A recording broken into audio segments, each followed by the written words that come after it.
अगर फुर्सत मिले तो पानी की तहरीरों को पढ़ लेना, क्योंकि एक दरिया हजारों साल का अफसाना लिखता है। जी हाँ, नमस्कार, मैं हूं आपके साथ हैदर ज़ैदी और इस वक्त मैं दिल्ली में मौजूद हूं। आईटीओ पर हम इस वक्त मौजूद हैं, जहां छठ घाट इस वक्त आप देख पा रहे होंगे। और इस छठ घाट पर कुछ ही दिनों बाद छठ का महापर्व मनाया जाने वाला है। और ऐसे में यहां लगातार किस तरह की गंदगी है वो भी आपको बताएंगे, लेकिन जिस तरह से आपको ये भी बता दें कि एक्यूआई लगातार दिल्ली का बढ़ता जा रहा है, बेहद गंभीर श्रेणी में दर्ज किया जा रहा है। इसको लेकर प्रकृति का संकल्प लेकर एक शख्स जो हमेशा संकल्प लेकर आगे बढ़ रहा है और 3 साल तक जिसने कुछ नहीं खाया, और वो ये संकल्प लेकर हमारे बीच मौजूद हैं। एक खास शख्सियत हैं, सीधे तारुफ कराएंगे, उसके बाद लिए चलते हैं उनके पास और उनसे जानेंगे कैसे ये संभव हो पाया कि एक दाना तक नहीं खाया और ऐसे में आपने 3 साल से ये संकल्प उठाया और इसको लेकर आगे बढ़ रहे हैं। क्या लग रहा है? हमारा जीवन, हमारी व्यवस्था, हमारा विकास सब प्रकृति पर केंद्रित है। और कहीं न कहीं हर एक राष्ट्र की एक संस्कृति होती है। ये वही देश है जहाँ नदियों को माँ कहते हैं। ये वही देश है जहाँ धरती को, इस माटी को माँ कहते हैं और माँ के रूप में पूजते हैं। हमारा जीवन हो, हमारी व्यवस्था हो, ये सब हवा, मिट्टी, पानी पर ही निर्भर है। और हमारा जीवन, हमारी व्यवस्था इन्हीं गंगा, यमुना के आंचल में है। दुनिया का सबसे असाधारण जल यदि हम कहें तो वो गंगा, यमुना और नर्मदा जो पवित्र जीवनदायिनी नदियां हैं, जिन्हें हम माँ के रूप में देख रहे हैं। दुनिया के लिए नदी है, हमारे लिए प्रत्यक्ष शक्ति है, ये जीवन शक्ति है। और जिस प्रकार शिशु जो है माँ के आंचल से 6 महीने तक वो कोई भी प्रकार का द्रव्य पदार्थ नहीं लेता है।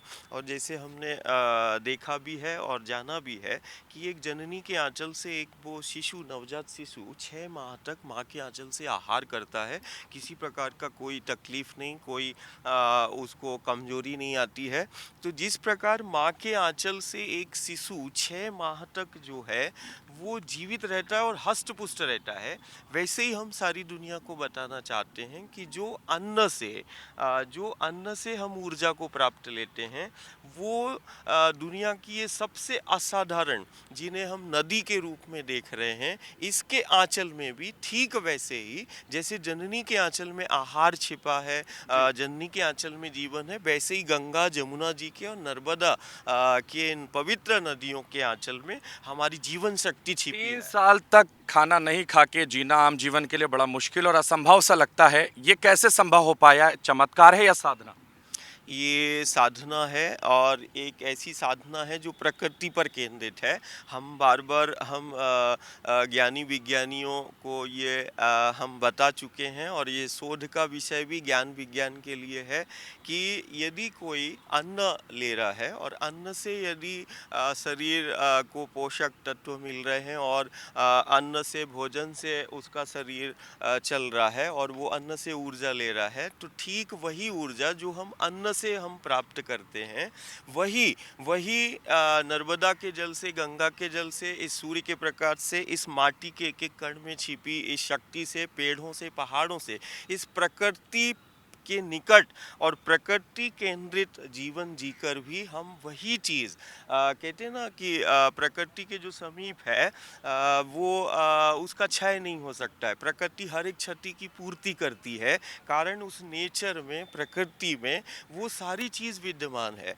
और आज कहीं ना कहीं हम सारा देश और दुनिया को यही इस साधना के तहत बताना चाहते हैं, जब चारों तरफ देश और दुनिया संक्रमण और आपदा का शिकार हो रही है, प्रकृति का अंधाधुंध दोहन और शोषण चल रहा है, जहां हमारी ये जीवन शक्ति जैसे हम आज जमुना जी के तट पर है और हम ये देख रहे हैं कि लगातार इस जल में जहर मिल रहा है।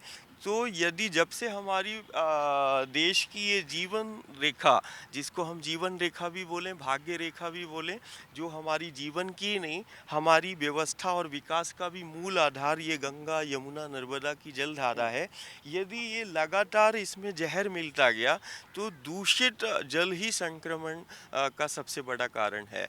और आज कहीं ना कहीं ये सृजन के द्वार हैं, और इस सृजन के द्वार पर जो जीवन शैली में या अभी हम 2-3 दशकों में देखें कि सृजन के द्वार में विसर्जन हमारी परंपरा हो गई। हाँ, कहीं न कहीं इस अमृत तुल्य जल में लगातार जो है वो ज़हर मिलता जा रहा है और उसी ज़हर का परिणाम है कि आज हमारा गाँव, नगर, समाज संक्रमण का शिकार हो रहा है। बहुत सारे रोग और व्याधियों से हमारे अपने बिछड़ते जा रहे हैं।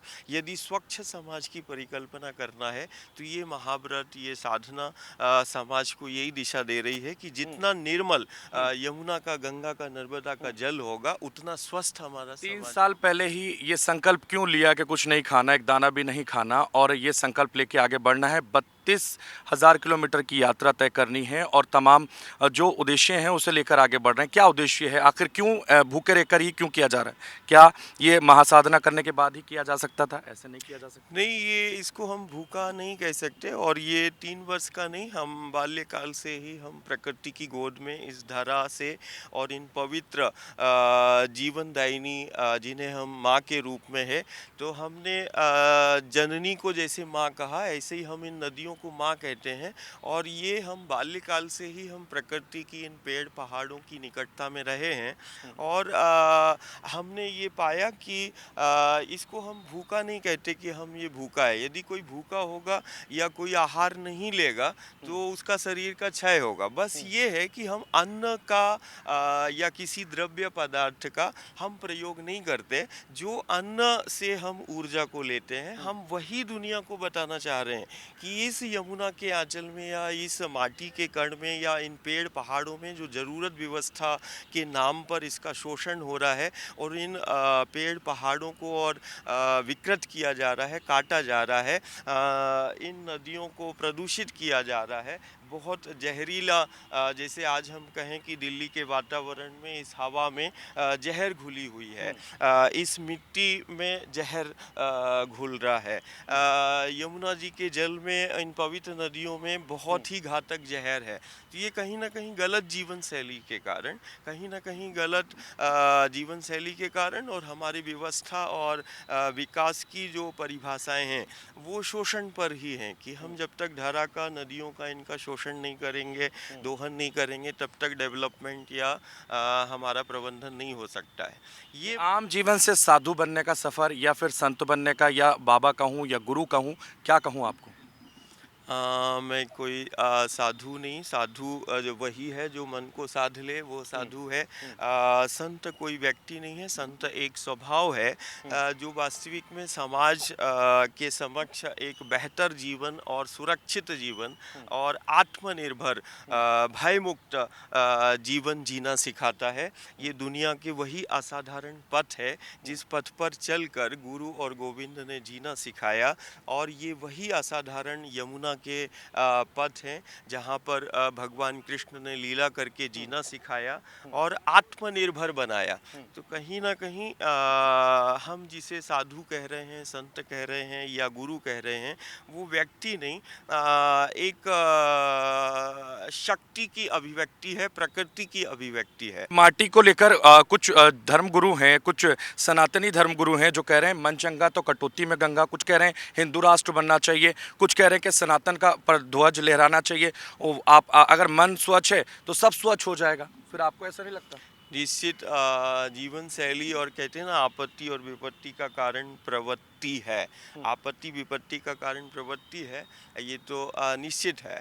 लेकिन हम जिसको हम हिंदू कह रहे हैं, हिंदू कोई जाति नहीं है। सबसे पहले हिंदू एक संस्कृति है, हिंदू एक सभ्यता है जो जीना सिखाती है प्रकृति से जुड़कर, उसका समन्वय और संतुलन को बताती है। कहीं ना कहीं ये वही भारतीय हिंदू संस्कृति है जो माटी से प्रेम करना सिखाती है, माटी का मान बढ़ाती है, माटी से जुड़कर जीना सिखाती है। ये वही हिंदू संस्कृति, भारतीय संस्कृति है जो इन पवित्र नदियों से जुड़ के व्यवस्था और विकास की परिकल्पना को साकार करती है। तो मुझे ऐसा लगता है कि जो सनातन मतलब एक नित्य जो हमारी जीवन शैली में है और सनातन जो पद्धति है वो प्रकृति पर केंद्रित है। जो सनातनी होगा वो इन पवित्र नदियों को माँ के रूप में सिर्फ पूजता ही नहीं है, इन माँ से हमारा हमारा जीवन, हमारी व्यवस्था है, विकास है, ये हर एक सनातन धर्मी। तो सनातन धर्म या हिंदू धर्म जिसको हम बोल रहे हैं, वो किसी जाति पंथ संप्रदाय नहीं है।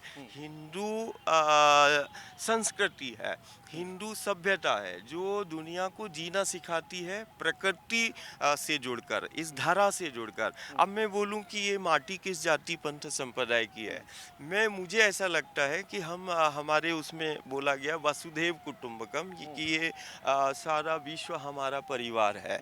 और कहीं ना कहीं हमने दुनिया को जीना सिखाया इस सनातन संत की धारा से जुड़कर, इस प्रकृति से जुड़कर, इन नदियों से जुड़कर हम कितना बेहतर जीवन को जी सकते हैं। जैसे कि आज इस भौतिकवाद में एक प्रश्न आता है, जैसे आपने ही किया कि नहीं 1100 दिनों से कैसे कोई अन्न आहार से जीवित रह सकता है। तो मैंने तो खुले रूप में ज्ञानी को, विज्ञानी को और जो उच्च संस्थान चिकित्सक है और वो हमारे साथ इस पथ पर चलते हैं, हम तो कभी कभी 25 किलोमीटर भी चलते हैं और जल की एक बूंद भी नहीं लेते हैं। आज इसी छठ यही तो सवाल है कि ये संभव कैसे हो पाए, ये चमत्कार है क्या? ये चमत्कार नहीं है, क्योंकि आजकल बहुत सारे साधु संत चमत्कार का दावा करते हुए नजर आते हैं, और ऐसे में ये सवाल तो उठता ही है कि कोई चमत्कार है, बीपी फिट है, आप पूरे स्ट्रांग हैं, आप दौड़ रहे हैं, आप लगातार लोगों के बीच जा रहे हैं, आप परिक्रमा कर रहे हैं, आप यात्रा कर रहे हैं, कैसे हो पा रहा है वो? ये प्रकृति के समीप रहकर, और हम ये दुनिया को इस व्रत के दौरान यही बताना चाहते हैं कि इन जमुना जी के आज जैसे तट पर है, और इस आंचल में छिपी उस जीवन शक्ति को मैं बताना चाह रहा हूँ, और प्रकृति में व्याप्त वो अनंत शक्तियाँ। आज मैं बोलूँ कि अन्न भी इसी माटी से ही तो होता है, कोई फैक्ट्री से तो अन्न बनता नहीं है। तो इस माटी के एक एक कण में छिपी उस जीवन शक्ति को मैं बार बार वही बोल रहा हूँ कि हर युग में, हर सदी में जब भी गुरु और गोविंद आया, या हमारे बीच में कोई महात्मा आया, योगी आया, तो उसने इस माटी का मान किया और माटी की जीवंतता को बताया, प्रकृति की जीवंतता को बताया। और हर युग सदी में जब हम देखेंगे कि जो दुनिया को सबसे बेहतर जीना या दुनिया को सबसे सुरक्षित रखना, जब दुनिया चारों तरफ से संक्रमण, आपदाओं का शिकार हो रही है, तब दुनिया को ये संदेश देने का प्रयास हो रहा है कि देखो, प्रकृति के समीप और प्रकृति की निकटता में, इस गंगा यमुना की निकटता में, इस माटी की निकटता में, जिस गुरु गोविंद ने माटी का मान बढ़ाया, माटी की महिमा, माटी के महत्व को बताया, माटी से प्रेम करना सिखाया, इस प्रकृति से प्रेम करना सिखाया, प्रकृति से जुड़ के जीना सिखाया, आज उसी का जरूरत और व्यवस्थाओं के नाम पर हम यदि अंधाधुंध शोषण करेंगे तो इसके परिणाम आज दुनिया के समक्ष है। संकल्प आपने लिया कि जिस तरह से आप लगातार कह रहे हैं, नदी नहीं तो सदी नहीं, और अगर नदी नहीं है, सदी नहीं है, इससे पहले भी नदियां होती थी और समय समय पर सरकारों ने काम भी किए, लेकिन अब 2014 से जिस तरह से काम किया जा रहा है नदी को लेकर, उसके स्वच्छता को लेकर, उसके संरक्षण को लेकर, उसके संवर्धन को लेकर, आपको ऐसा क्यों लगा, या 2014 के बाद आपको कुछ बदलाव नजर आता है क्योंकि प्रधानमंत्री नरेंद्र मोदी बन गए थे प्रधानमंत्री? मुझे लगता है कि धीरे धीरे जन जागरण के कारण, जागरूकता के कारण लोगों में, जैसे हम हमेशा ही किसी न किसी, कभी गंगा के पथ पर, कभी नर्मदा, और अभी इस समय हम यमुना के पथ पर, हमने चलकर उन गाँवों में रहे और हमने देखा कि नहीं, गाँव को वो वातावरण बदल रहा है। आज जैसे हम दिल्ली में हैं और दिल्ली का एक एक घर ये जानता है कि वायु का में कितना प्रदूषण हो रहा है, यमुना जी के जल में कितना जहर मिल रहा है, जिसके कारण हमारा घर परिवार संक्रमण और आपदाओं का शिकार है। ये लेकिन कहीं ना कहीं जागरूकता तो आ रही है कि स्वच्छ, ये जितना हम जल को रखेंगे उतना हमारा समाज स्वस्थ होगा, और वो चाह भी रहा है। लेकिन एक ज्वलंत और भीभत्स समस्या हो गई है, ये सिर्फ सरकारों का विषय नहीं आप है। यात्रा दिल्ली में भी कर रहे हैं, आप यात्रा उत्तर प्रदेश में भी कर रहे हैं, आप जाहिर है मध्य प्रदेश में भी करेंगे, कई जगहों पर आप यात्रा कर रहे हैं, क्या बदलाव नजर आता है? कौन से प्रदेश में ज्यादा सफाई है, क्या लग रहा है?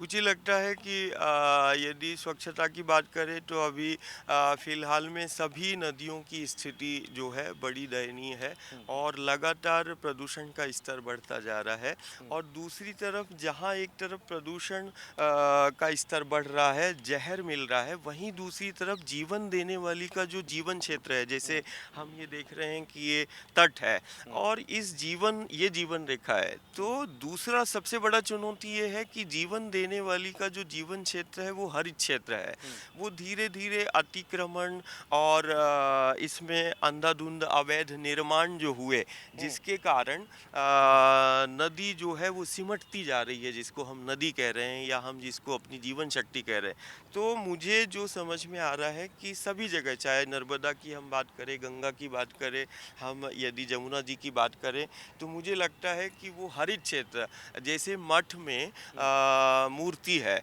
तो हुँ, मठ की मान्यता है, मठ की शोभा है। यदि किसी मठ मंदिर में मूर्ति नहीं होगी तो उसकी कोई मान्यता नहीं।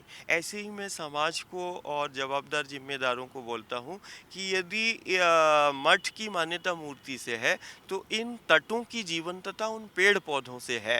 हुँ। और कहीं ना कहीं ज़रूरत, व्यवस्था और विकास के नाम पर यदि ऐसे ही इन पेड़ों को हमने हटा दिया या काट दिया हुँ, तो आने वाले समय में भीषण आपदा के केंद्र हुँ। ये यमुना गंगा के तट होंगे। तो आप ये कहना चाह रहे हैं कि नदियों की जो व्यवस्था है वो दुरुस्त नहीं है, वो साफ नहीं है और इसलिए आपने ये संकल्प लिया। 3 साल में क्या कुछ बदल पाए अब तक आप इस संकल्प से?